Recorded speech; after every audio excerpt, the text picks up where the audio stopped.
Bekanefer, soyez le bienvenu sur le plateau du Kushkamit Congo. Kushkamit Congo aujourd'hui vous présente dans la rubrique Les aventures mystérieuses, une nouvelle version des aventures mystérieuses que j'appellerai les aventures culturelles présentées par Baba Kinkela Wamazulu, Kufu Imhotep Atum Rashango. Et cette nouvelle rubrique en fait partie est une rubrique éducative destinée aux enfants. Elle est une rubrique qui intègre de l'humorisme historique qui profite de cette portée pour enseigner et donner des conseils.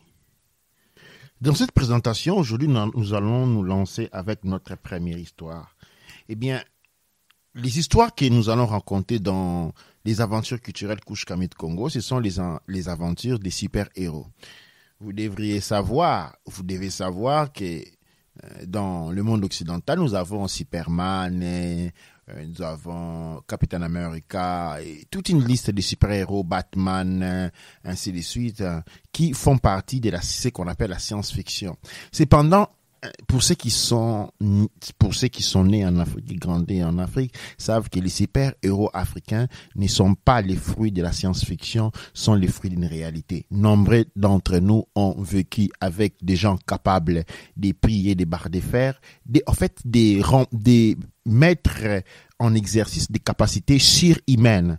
Seulement dans la conception propagandiste de la suprématie blanche, quand c'est un blanc qui fait quelque chose de merveilleux, c'est un super-héros.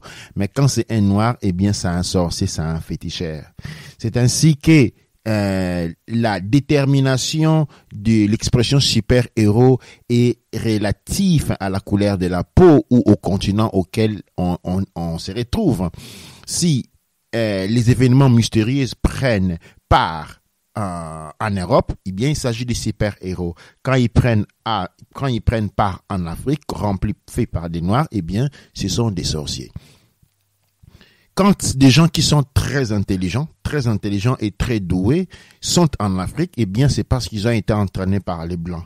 Sinon, eh bien, ce sont juste des sorciers. Parce que les domaines du savoir, les domaines de la supériorité ne peuvent appartenir qu'à la race blanche. Eh bien, c'est dans ces domaines-là qu'aujourd'hui nous voulons briser ces glaces et en vous rapportant toute une série à partir d'aujourd'hui, toute une série des histoires qui sont des histoires complètement réelles qui démontrent justement sort du savoir, de l'intelligence et des capacités surnaturelles qu'ont possédé et encore possèdent les Kushkamit Congo, c'est-à-dire les Africains anglo.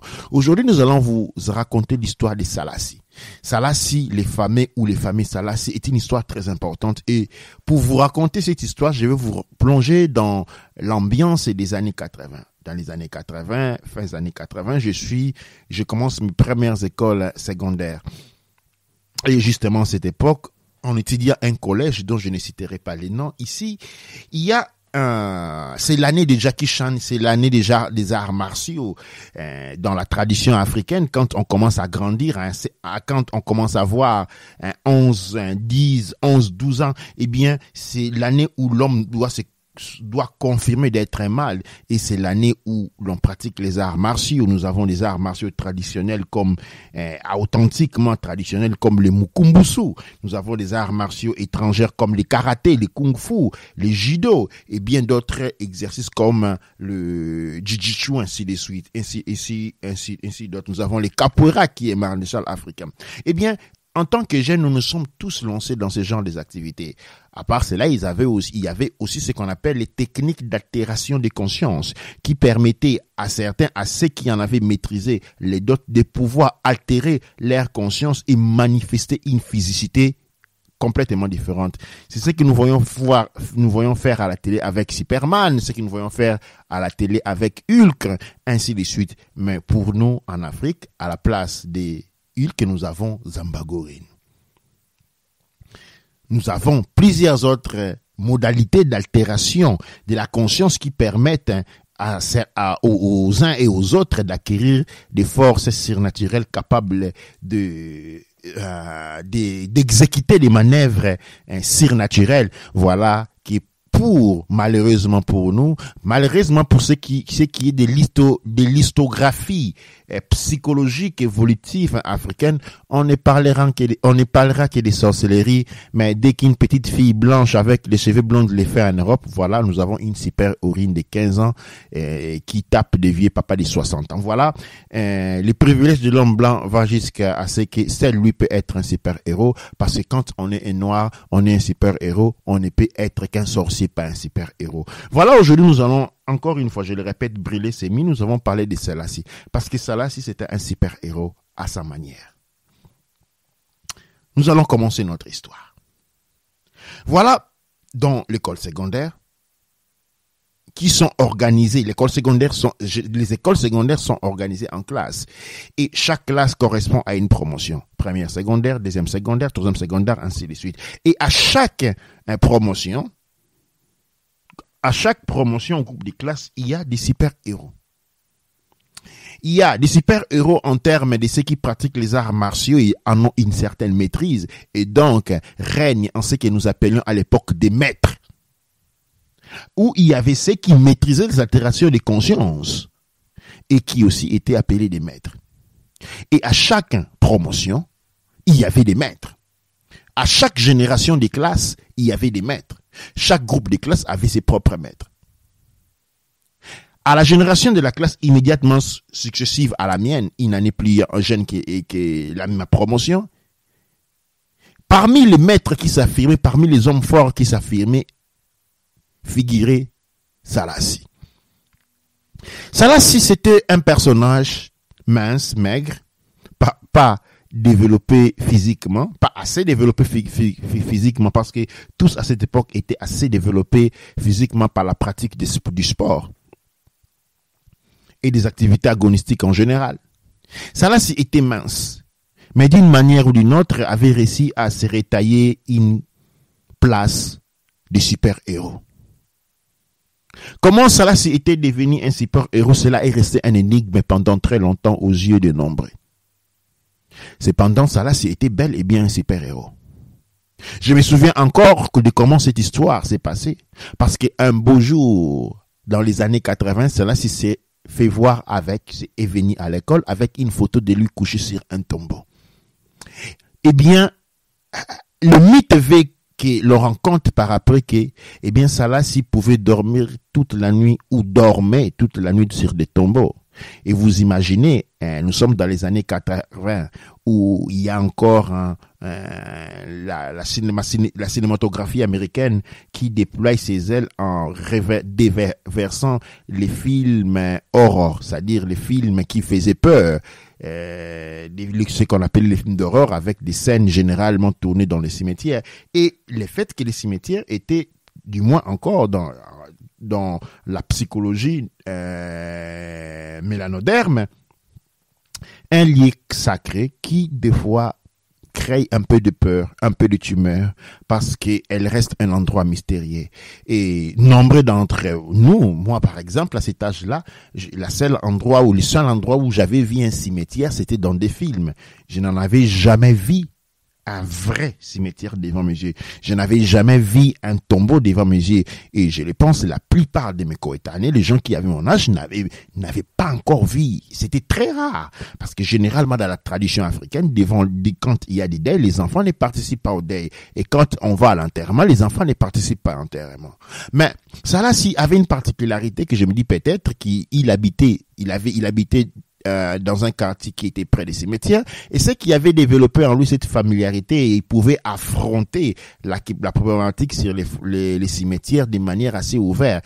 Et c'est qu'il lui donnait une certaine autorité et on les regardait avec un peu de stupeur, à regarder quelqu'un qui pouvait, avec tant de simplicité, parler des tombeaux des cimetières et nous raconter ce qui s'est passé. Bien entendu, il exagérait en y mettant du sien, mais c'était un peu ça l'histoire. Pour récapituler, Selassie était un super-héros. Pourquoi? Parce qu'à l'époque, pour devenir un super-héros, il fallait se battre. Il fallait taper les autres, il fallait défier les autres maîtres. Et c'est ce que nous avons fait tous nos autres. À l'école secondaire, j'étais appelé robot. Et c'était mon titre en tant que super-héros.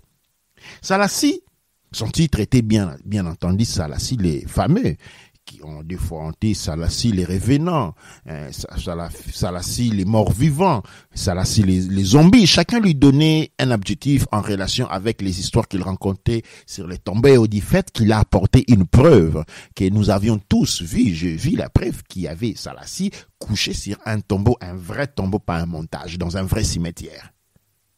Ok? Et cela faisait de lui un super-héros parce que je ne pensais pas que j'aurais eu le courage de faire une chose pareille à cet âge. Je ne pensais pas, dans toute l'école, il y aurait eu quelqu'un qui aurait accepté de se faire une photo pendant qu'il est couché sur un cimetière. Sur un tombeau, je voulais dire.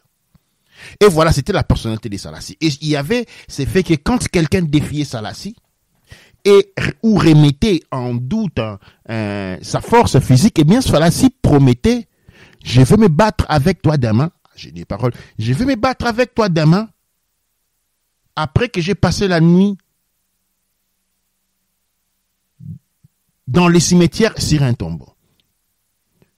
Et toute personne qui venait défier Salassi promettait toujours de se battre avec lui le jour après avoir dormi sur un tombeau. Justement, quand Salassi s'est présenté, qu'il disait avoir dormi sur un tombeau, personne n'allait se battre contre lui, tout le monde se désistait, bien entendu, pour ceux qui étaient de sa promotion, sa jeune promotion, tout le monde avait peur, tout le monde se pouvait imaginer, peut-être qu'il allait te bouffer, peut-être qu'il était un zombie, peut-être qu'il allait te faire des choses étranges, peut-être qu'il pouvait voler ton âme, peut-être qu'il pouvait faire quelque chose avec ton esprit.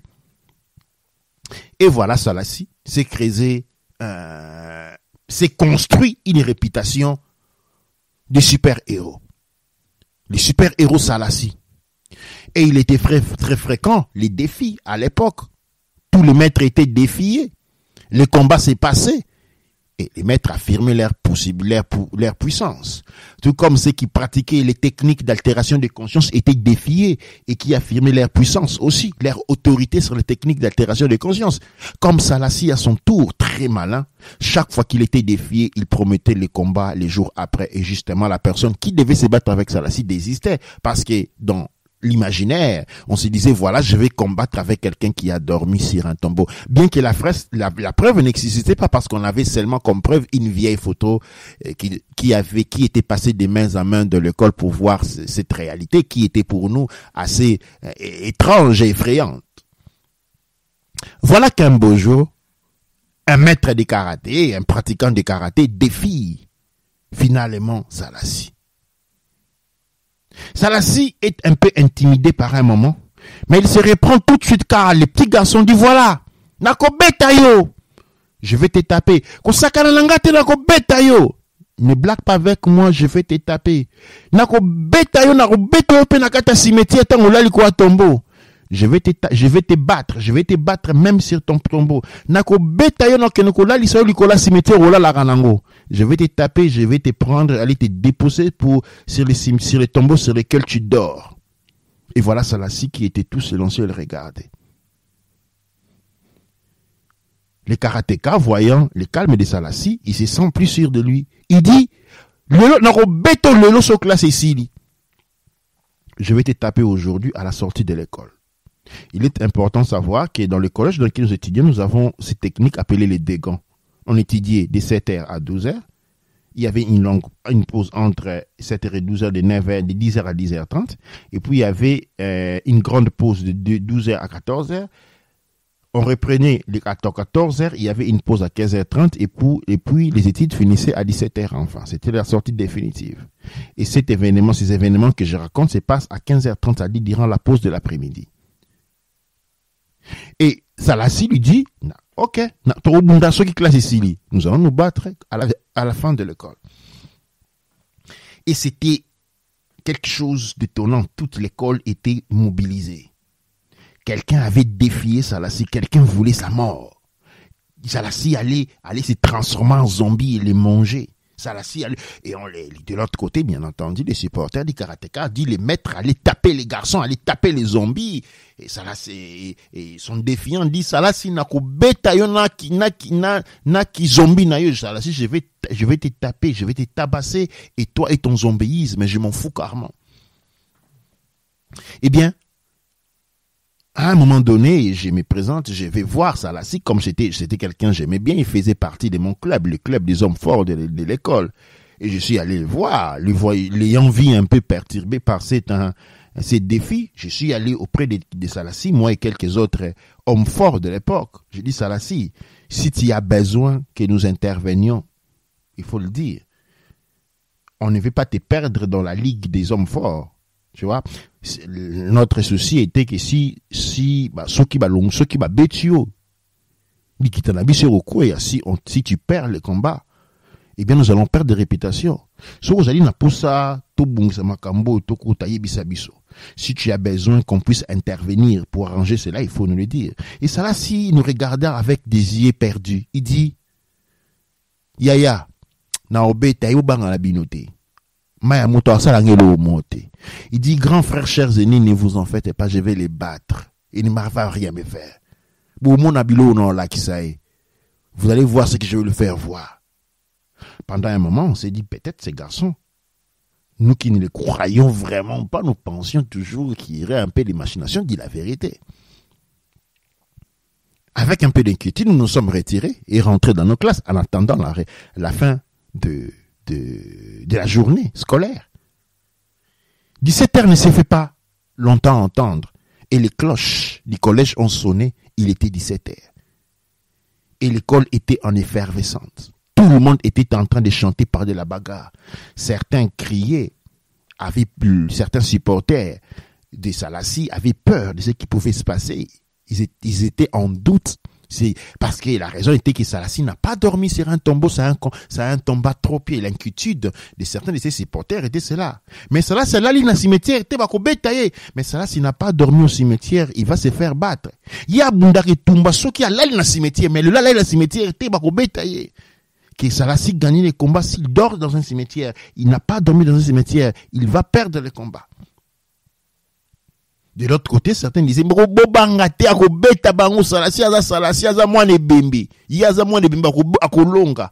vous en faites pas, Salassi est le fils d'un défunt.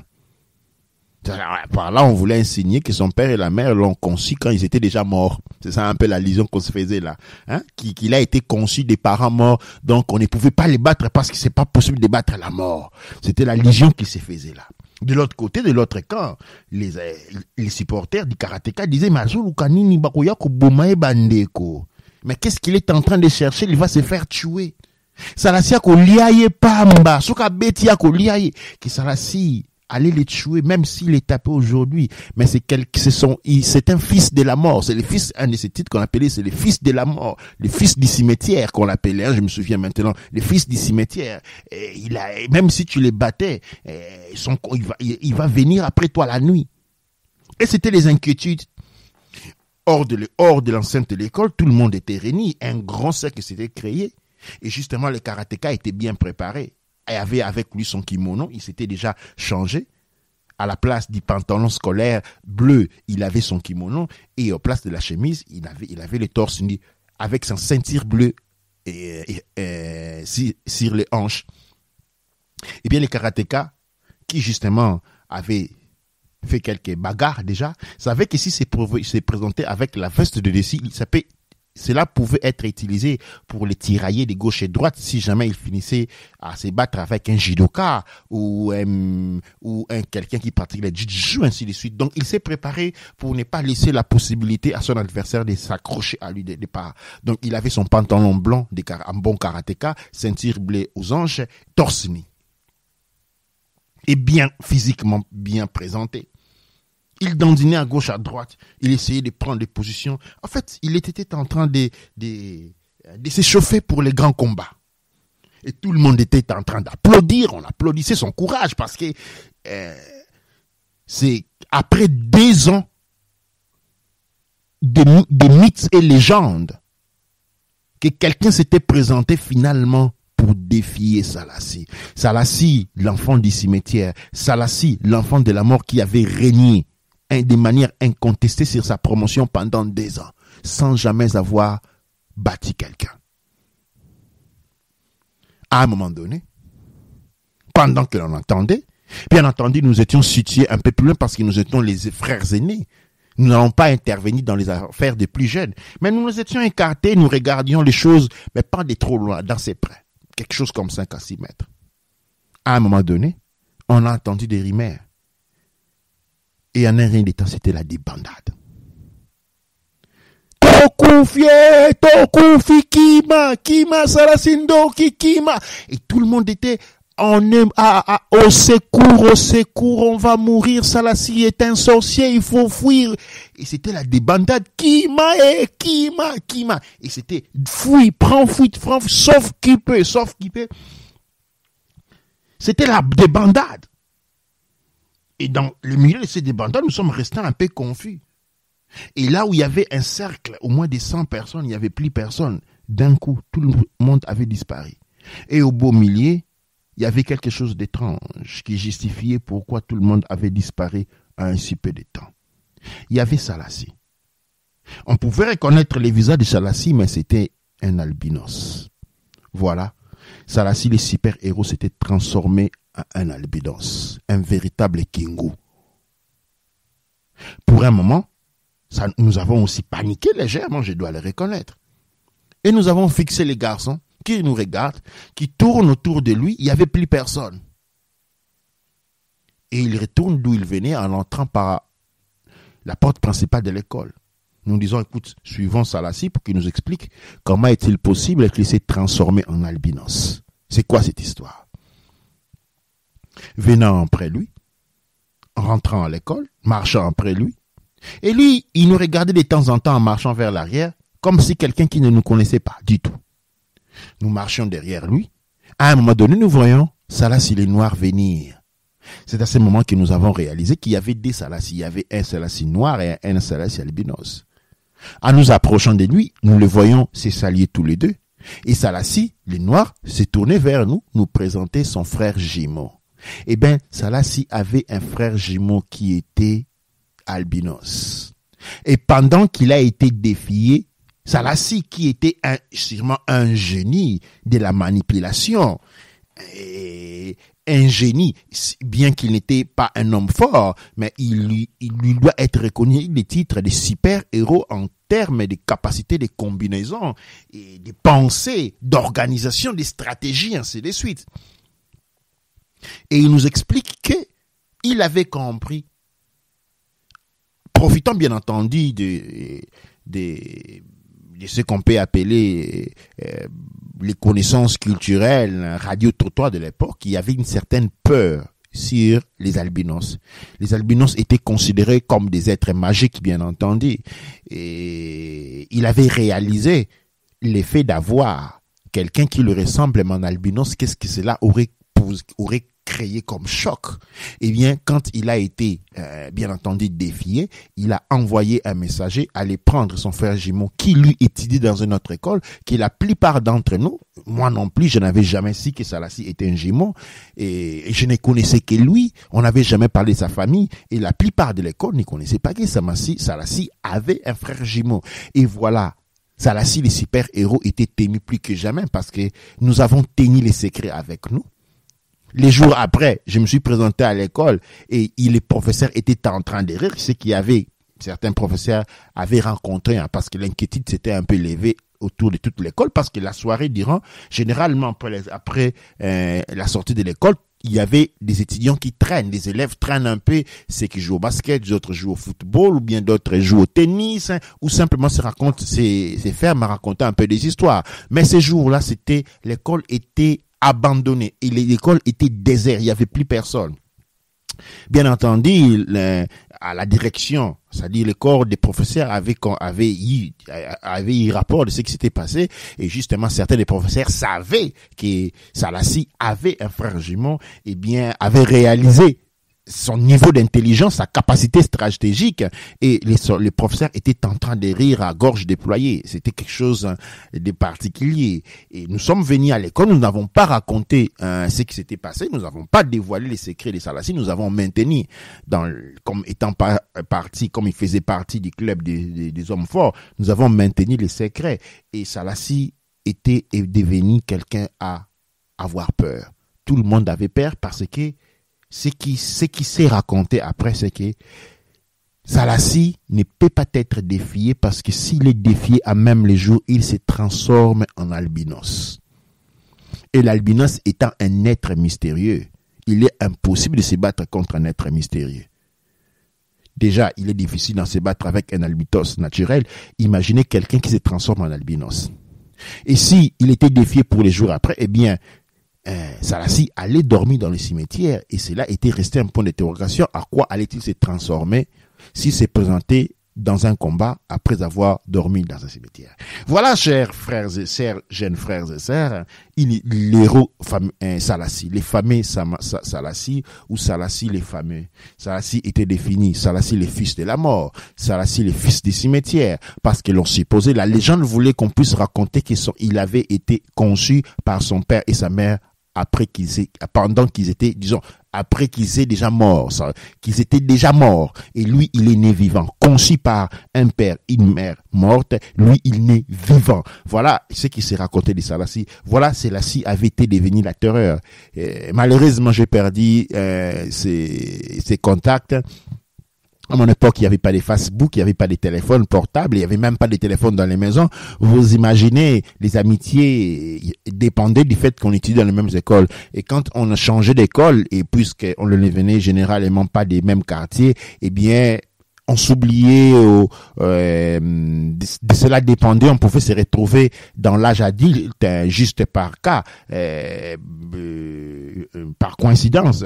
Mais dans le cas de Salassi, je ne l'ai plus jamais raconté. Voilà donc une histoire, j'espère qu'il va vous faire rire, l'histoire de Salassi, les familles. Douaneche.